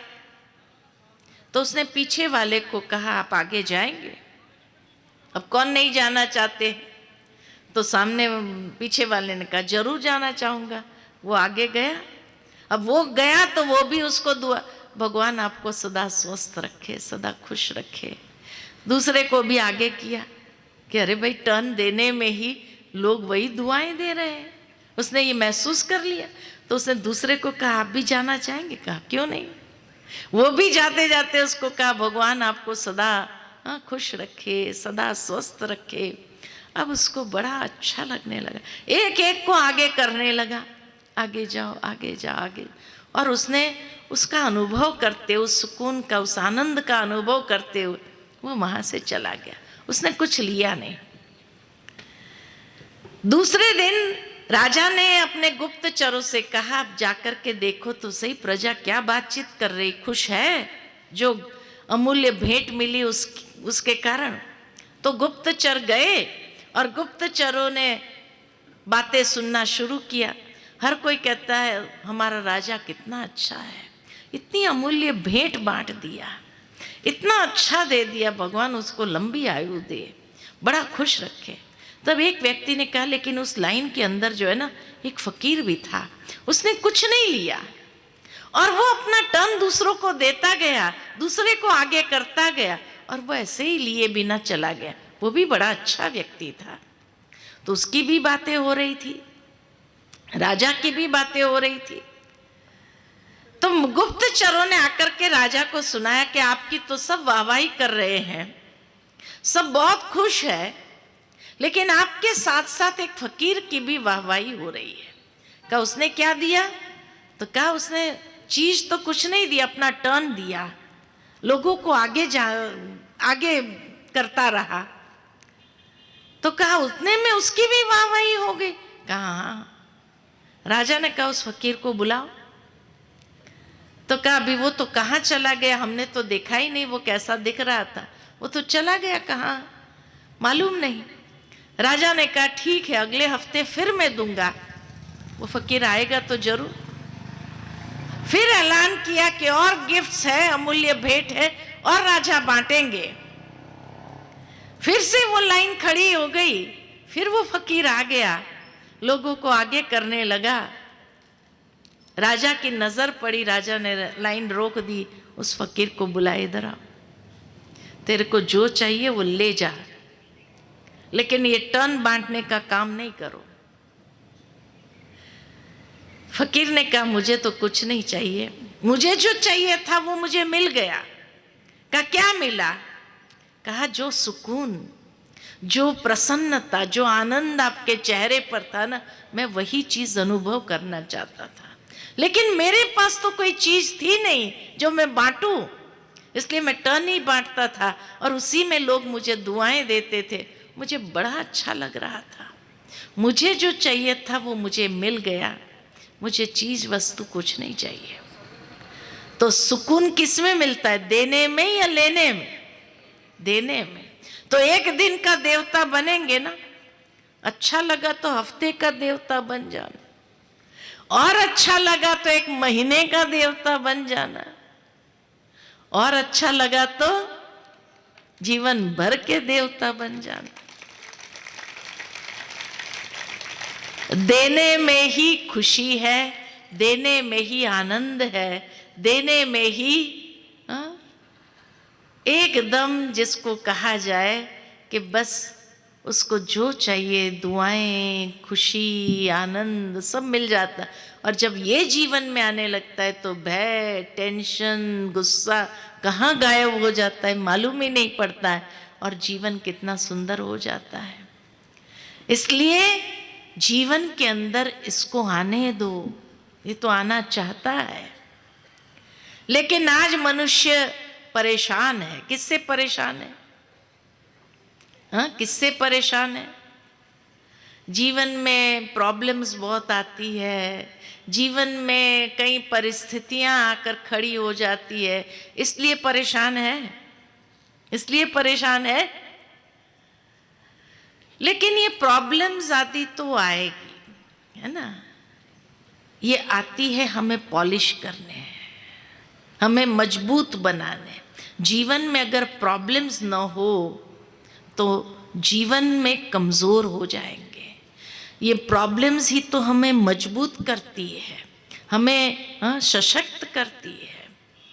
इसीलिए जब उसके प्रति भी हमारा नज़रिया बदल जाता है कि ये प्रॉब्लम्स आते हैं हमें कुछ ना कुछ सिखाने के लिए, अनुभवी बनाने के लिए। इसीलिए तो किसी ने बहुत सुंदर कहा है, हर तूफान को तोहफा समझो, हर तूफान को तोहफा समझो। ये कुछ ना कुछ देने आया है आपको। जब जीवन के अंदर ये समझने लगेंगे कि ये परिस्थिति आई है हमें जरूर कुछ ना कुछ सीख देने के लिए आई है, अनुभवी बनाने के लिए आई है, कुछ देने के लिए आई है, तो जब ऐसा समझेंगे तो आप देखेंगे अपने जीवन के अंदर आप समृद्ध होते जाते हैं, अनुभवी होते जाते हैं। तो समृद्धि आ गई ना, विजडम बढ़ गई। तो विजडम देने के लिए आए ना, तो जीवन के अंदर ये परिस्थिति मजबूत करती है, सशक्त करती है, अनुभवी बनाती है, कुछ न कुछ सिखाती है। ये अगर न आए तो जीवन क्या हो जाएगा? खोखला हो जाएगा, वो अनुभवी नहीं बन पाएंगे। इसीलिए अनुभव बहुत बड़ा खजाना है जो आपको जीवन समय प्रति समय देता है। कोई ना कोई परिस्थिति के रूप में आकर के, कोई ना कोई समस्या के रूप में आकर के, तो बस नज़रिया बदल दो कि ये परिस्थिति मुझे क्या सीख देने आई है, कौन सा तोहफा देने आई है। तो आप देखेंगे कि आप अपने जीवन के अंदर हमेशा प्रसन्न रहेंगे और हर परिस्थिति को आसानी से पार कर सकेंगे। परिस्थिति आना ये तो अंत तक चलेगा, समस्याएं भी अंत तक आएगी, चुनौतियां भी अंत तक आएगी, लेकिन जब ये चीज़ आती है तो हमारा सोचने का तरीका, ढंग बदल देती है। और इसीलिए अगर कॉन्शियसली उसको पॉजिटिव न बनाए तो अपने आप नेगेटिव डायरेक्शन वो पकड़ लेता है। इसलिए कॉन्शियसली उसको पॉजिटिव डायरेक्शन में ले जाओ, फिर आप देखो आपके जीवन की क्वालिटी कैसी हो जाएगी। दूसरा, आज मनुष्य किस में उलझा हुआ है? एक तो परिस्थितियों के कारण उलझा हुआ है, दूसरा किस में उलझा हुआ है? व्यक्तियों से उलझा हुआ है, कई लोगों से उलझ जाते हैं। जीवन के अंदर ये उतार चढ़ाव आना ये स्वाभाविक है, उतार चढ़ाव आना ये नॉर्मल है। क्यों? किसी डॉक्टर के साथ मेरी बातचीत हो रही थी तो उसने बहुत अच्छी बात सुनाई कि दीदी हमारे पास जब कोई हार्ट पेशेंट आता है ना, ईसीजी हम निकालते हैं, और ईसीजी निकालते हैं तो ईसीजी का ग्राफ ऐसे ऊपर नीचे आता है। तो जब ऊपर नीचे आता है तो कहते हैं नॉर्मल है, अगर सीधी लाइन आ गई तो खत्म। जीवन में भी अगर ये उतार चढ़ाव न आए, सीधी लाइन हो जाएंगी तो खत्म हो गए। ये उतार चढ़ाव आना ये नॉर्मल है, ये आपको स्वस्थ रखता है, हाँ? एकदम विचारों से भी स्वस्थ रखता है, इसलिए उतार चढ़ाव आना तो स्वाभाविक है। खुश रहो, उसमें भी बहुत कुछ मिलता है, सीखने को मिलता है, अनुभव मिलता है। लोगों के साथ भी उलझो नहीं लोगों के साथ भी उलझो नहीं, है ना। एक बार एक व्यक्ति था, बहुत भगवान की भक्ति करता था, खूब भक्ति करता था। एक दिन भगवान प्रसन्न हो गए और भगवान ने कहा मांगो, जो मांगोगे मिलेगा। तो उसने कहा कि हे भगवान, मैं है ना सुख से जीवन जीना चाहता हूँ, ऐसे कोई मंत्र बता दो, ऐसी कोई विधि बता दो जो मैं सुख से जीवन जीऊं। ये लोग मुझे बहुत परेशान करते हैं, लोगों के साथ चलना बड़ा मुश्किल होता है, तो ऐसी कोई विधि बता दो, ऐसा कोई मंत्र दे दो जो लोगों के साथ भी मेरी उलझनें समाप्त हो जाए और मैं सुख शांति से जी सकूं। भगवान ने कहा बस इतनी सी बात? कहा इतनी सी बात। तो भगवान ने उसको एक कावड़ दिया। कावड़ होता है ना, जो श्रवण कुमार लेकर चला था माता पिता को लेकर। भगवान ने उसको एक कावड़ दिया। एक तरफ सफेद कपड़ा था लगाया हुआ, दूसरी ओर काला कपड़ा था। कहा ये काला कपड़ा पीछे रखना, सफेद कपड़ा आगे रखना, सदा सुखी हो जाएगा, कोई लोगों से उलझेगा नहीं तुम। कहा भगवान ये कैसी माया है, काला कपड़ा पीछे सफेद कपड़ा आगे रखने से मेरी लोगों के साथ सारी उलझनें समाप्त हो जाएंगी। कहा कब बताओ तो सही, इसका मतलब क्या है? तो कहा देखो ये जीवन की यात्रा है ना, बहुत लोग तुझे मिलेंगे, हर इंसान के अंदर अच्छाई भी है बुराई भी है। कहा ये बात तो सही। तो कहा जब तुम्हें किसी की बुराई नजर आए, मान लो, उसको ये काले कपड़े में पीछे डाल देना, और जब तुम्हें किसी की अच्छाई नजर आए ना, सामने सफेद कपड़े में डाल देना, और उस अच्छाई के आधार से ही व्यवहार करना। वो बुराई को पीछे डाल देना, उसके प्रति ध्यान नहीं देना, और जीवन की यात्रा में चलते चलो तो सदा सुखी हो जाएगा। लोगों के साथ भी तुम्हारे सारे जो प्रॉब्लम्स है ना वो समाप्त हो जाएंगे। तो ठीक है, चलने लगा वो। सचमुच बुराई दिखाई दे पीछे डाल देता था, अच्छाई दिखाई दे सामने रखता था, और उसी के आधार पर व्यवहार करता था। सब बदल गया, लोग बदलने लगे। उसके साथ में लोग नहीं बदल रहा था, वो बदल रहा था, जिस कारण लोगों के अंदर भी परिवर्तन आया कि ये व्यक्ति बड़ा अच्छा हो गया है, हमेशा अच्छाई के आधार पर ही व्यवहार करता है। बड़ा सुकून अनुभव करने लगा। एक दिन जब काफी समय बीत गया, काफी साल बीत गए, एक दिन वो सोया हुआ था और अचानक भूकंप आया। इतना जोर का भूकंप आया कि सारे लोग बाहर निकल आए रास्ते पर। ये व्यक्ति भी अपना कावड़ उठाया और बाहर निकला, और थोड़ी देर में भूकंप रुक गया। लेकिन जल्दी से जो निकला, एकदम अंधेरे में उठ करके उसको ध्यान नहीं रहा, काला कपड़ा आगे हो गया, सफेद कपड़ा पीछे हो गया। अब चलता गया, जिसकी भी बुराई दिखाई दे सामने रखे, अच्छाई दिखाई दे पीछे डाल दे, और व्यवहार तो जो आगे रखा है उसी के आधार पर करने लगता है। उसी बुराई के आधार पर व्यवहार करने लगा, फिर दुखी होने लगा, फिर परेशान होने लगा। फिर भगवान के मंदिर में जाकर प्रार्थना करता, हे प्रभु मेरे अवगुण चित्त न धरो, हे प्रभु मेरे अवगुण चित्त न धरो। भगवान अब कहता है, हे बंदे तू भी किसी के अवगुण चित्त न धर, तो मैं तेरे अवगुण चित्त नहीं धरूंगा। उसके लिए कावड़ को बदली करना पड़ेगा, काला कपड़ा पीछे सफेद कपड़ा आगे, और हर एक की अच्छाई को चित्त पर रखते हुए उसी के आधार पर व्यवहार करना शुरू करेंगे, हम किसी के अवगुण चित्त न धरेंगे तो भगवान भी मेरे अवगुण चित्त न धरेंगे। तो बोलो तैयार है कावड़ बदली करने का? ये स्थूल कावड़ नहीं है, सूक्ष्म कावड़ है। तो आज के बाद काला कपड़ा पीछे, सफेद कपड़ा आगे, हर एक की अच्छाई को देखते हुए उसी के आधार पर व्यवहार करते चलो। देखो आपका जीवन बदल जाएगा, लोगों की सारी उलझनें समाप्त हो जाएंगी, लोगों के द्वारा जो आने वाले प्रॉब्लम्स है वो समाप्त हो जाएंगे, बड़े खुश रहेंगे, सबके साथ मिलके चलेंगे, सबके साथ बड़े।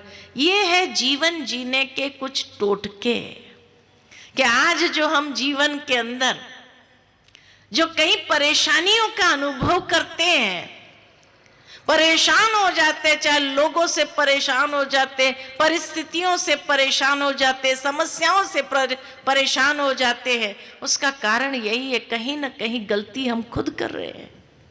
बस उसको थोड़ा परिवर्तन कर देना, फिर देखो कैसा जीवन बनने लगेगा, बहुत सुंदर जीवन बनने लगेगा। और किस बात में उलझे हुए हैं, और किस में उलझे हुए हैं? हमारी दादी कहती थी एक खिलौना हर एक के हाथ में आ गया है, एक खिलौना आ गया है ना, उस खिलौने में सारा दिन पता नहीं क्या उलझे रहते हैं, उलझे रहते हैं ना, कि वो खिलौने के ऊपर अधिकार है कि उलझे हुए हैं। एक बार हम कहीं गए थे, प्रवचन था, तो जब वहां गए तो वहां बाहर में लिखा हुआ था, एक बोर्ड था, वाईफाई जोन। तो मेरे मुख से निकला कि अभी यहाँ कौन प्रवचन सुनेगा, वाईफाई मिलने के बाद तो हर कोई उलझा रहेगा उसमें, कौन हमारी बातें भी सुनेंगे। तो बहन ने कहा कि अरे चल के देखो तो सही अंदर में। जब अंदर गए तो अंदर में एक दूसरा बोर्ड लगाया था, वाईफाई का अर्थ लगाया था, वाईफाई है ना, WIFI, वाईफाई। तो वाईफाई का मतलब लिखा था विदाउट इंटरनेट फैमिली इंटरैक्शन। और वहां एक डब्बा रखा था जिस पर आपको अपने नाम की पर्ची लगा करके उस डब्बे में अपना मोबाइल डाल देना था, और डाल दे करके फिर अंदर जाना था, फैमिली इंटरैक्शन।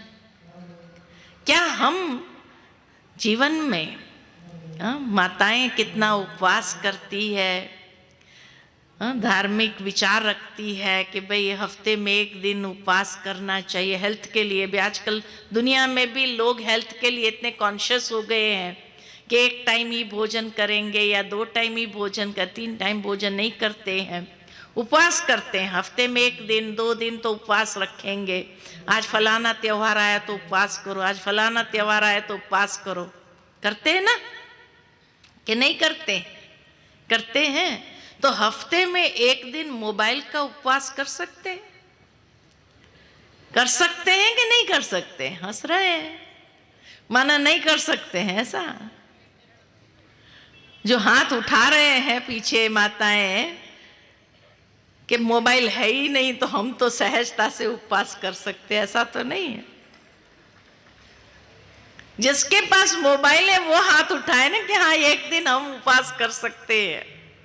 कर सकते हैं, बहुत अच्छी बात। अगर कर सकते हैं, आप देखेंगे कितने प्रॉब्लम्स आपके सॉल्व हो जाएंगे। 1 दिन ऐसा रखो कि आज मुझे मोबाइल का इस्तेमाल बिल्कुल नहीं करना है। लोगों को भी 2-4 दिन के अंदर पता चल भाई ये दिन है ना, इसका मोबाइल का उपवास होगा, नहीं उठा। और कोई आवश्यक इतना जरूरी होगा ना मैसेज, वो कैसे भी करके आप तक पहुंचना ही है, किसी न किसी के माध्यम से आपके पास पहुंचना ही है। लेकिन अगर 1 दिन उपवास रखने पर अगर आपके परिवार के अंदर सुख शांति आ जाए, आप बच्चों के साथ बैठ करके मिल सको, बात कर सको, उनके साथ खेलो। पहले वाली जो गेम थी, कैरम खेलो, ये खेलो, आप खेलो ना, कितना अच्छा लगेगा आपके बच्चों को। आप खुद लगे रहेंगे और बच्चे को मोबाइल नहीं, क्या सीखेगा वो आपसे। इसीलिए पहले खुद करें हम, और फिर आप देखो आपके बच्चों से अगर आप ये मोबाइल का एडिक्शन छुड़ाना चाहते हैं तो पहले आपको करना होगा, खुद करना होगा। जब तक आप खुद नहीं करेंगे तब तक आपके बच्चे भी करेंगे नहीं करेंगे। तो इसीलिए आज जिन्होंने भी हाथ खड़ा किया, एक तो देवता बनने में हाथ खड़ा किया, आप सोचेंगे बहन जी तो एक एक करके सब कुछ छुड़ाती जा रही है। नहीं, छुड़ा नहीं रहे हैं, आपके गृहस्थ जीवन को सुंदर बना रहे हैं, खुशियों वाला बना रहे हैं। जो आप चाहना रखते हैं वो जीवन में पुनः आ जाए, यही हमारी भावना है। इसीलिए हम कह रहे हैं, तो बुरा तो नहीं मानेंगे ना? हाँ, अच्छा लगा, ठीक है। तो जीवन को भय मुक्त करो, तनाव मुक्त करो और ये सारे बंधनों से मुक्त करो। देखो अपने जीवन को किस तरह आज़ाद करके इतनी खुशियों भरा जीवन जियो, देवता बन करके जीवन जियो और वो आनंद का अनुभव करो। इन्हीं शब्दों के साथ वाणी को विराम देती हूँ। ओम शांति। 2 मिनट परमात्मा स्मृति में सभी बैठेंगे।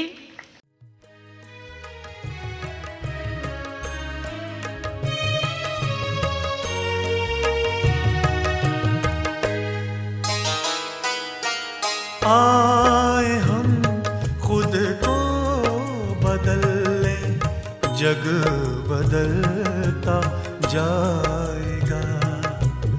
आए हम खुद को बदल ले, जग बदलता जाएगा। अपने परिवर्तन से ही परिवर्तन जगत में आएगा। आए हम खुद को बदल लें, जग बदलता जाएगा, जग बदलता जाएगा।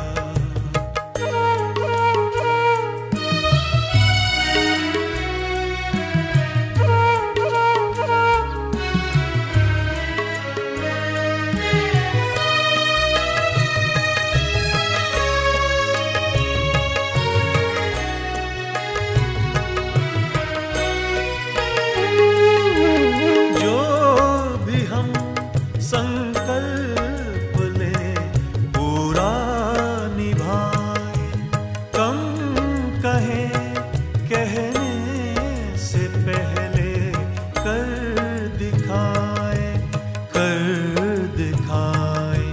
शिक्षा होगी तब सफल जब आचरण सिखलाएगा। आए हम खुद को बदल लें, जग बदलता जाएगा, जग बदलता जाएगा।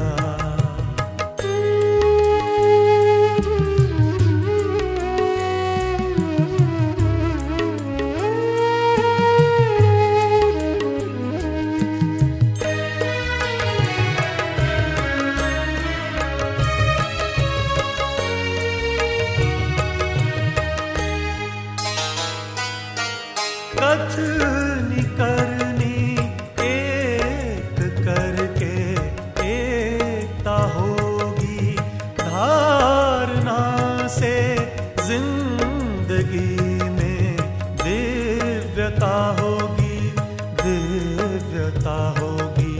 धर्म का है मर्म क्या, ये कर्म ही बतलाएगा।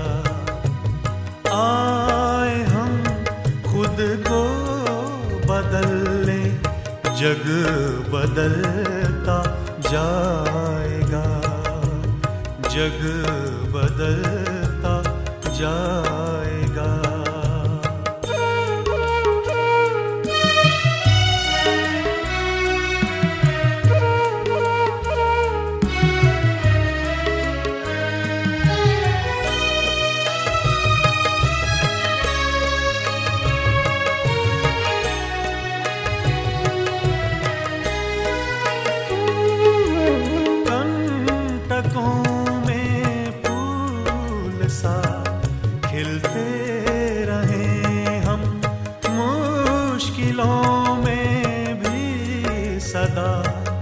हंसते रहें हम, हंसते रहें हम सदा मुस्काएंगे तो ये जगत मुस्काएगा।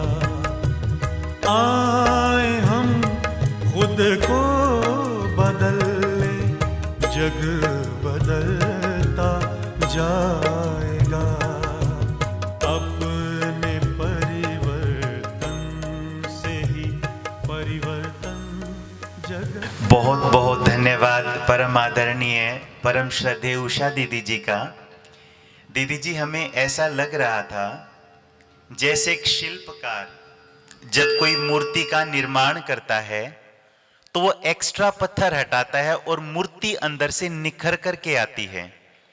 हम ऐसा ही अनुभव कर रहे थे कि हमारे मन में जो एक्स्ट्रा मान्यताएं हैं, आप बाबा के, भगवान के शिल्पकार बन करके हमारे मन की एक्स्ट्रा मान्यताओं को हटा करके और अंदर के देवता का निर्माण कर रही हैं।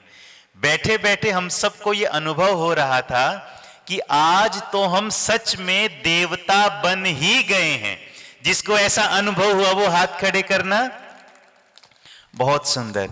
दीदी ने ऐसे ऐसे जीवन के टोटके, ऐसे प्रिंसिपल बताए जिससे सच में ही हमारा जीवन भय मुक्त हो सकता है।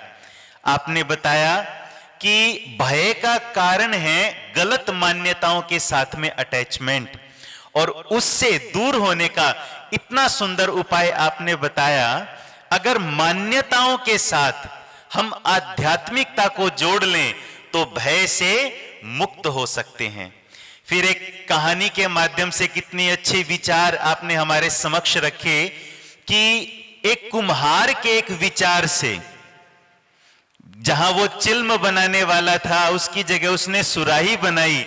उस मिट्टी ने कहा कि कुम्हार, तेरा तो एक विचार बदला और मेरा तो पूरा जीवन ही बदल गया। इस कहानी के माध्यम से इतनी सुंदर शिक्षा आपने हमें दी कि एक विचार ही हमारे सारे जीवन को बदल सकता है। दूसरी बड़ी अच्छी बात आपने बताई कि जीवन में 3 चीजें हैं, उसमें से किसका चुनाव करना है? प्रेम, स्वास्थ्य या संपत्ति? तो किसका चुनाव करना है? एक ही स्वर में जोर से बोलेंगे, किसका चुनाव? एक बार फिर से, किसका चुनाव? वो भाइयों की तरफ से आवाज कम आ रही है, संपत्ति तो दिमाग में नहीं चल रही है। किसका चुनाव करना है? एक बार माताएं चुप रहे, हम भाइयों की तरफ से सुनना चाहते हैं। जीवन में किसका चुनाव करना है?